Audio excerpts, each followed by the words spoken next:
These United States are confronted with an economic affliction of great proportions. We suffer from the longest and one of the worst sustained inflations in our national history. It distorts our economic decisions, penalizes thrift, and crushes the struggling young and the fixed-income elderly alike.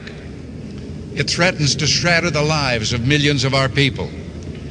Idle industries have cast workers into unemployment, human misery, and personal indignity. Those who do work are denied a fair return for their labor by a tax system which penalizes successful achievement and keeps us from maintaining full productivity. But great as our tax burden is, it has not kept pace with public spending. For decades, we have piled deficit upon deficit, mortgaging our future and our children's future for the temporary convenience of the present. To continue this long trend is to guarantee tremendous social, cultural, political, and economic upheavals.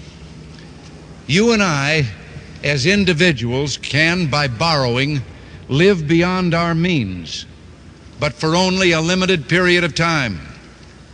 Why then should we think that collectively, as a nation, we're not bound by that same limitation? We must act today in order to preserve tomorrow.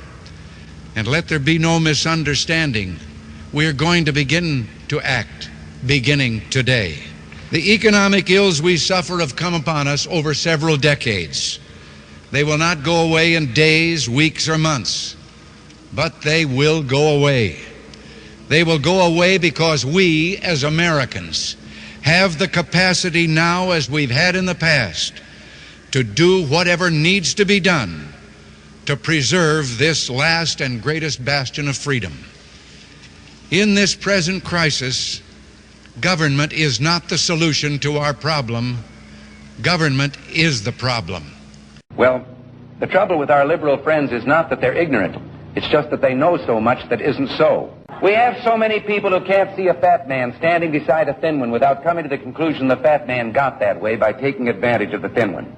We're at war with the most dangerous enemy that has ever faced mankind in his long climb from the swamp to the stars.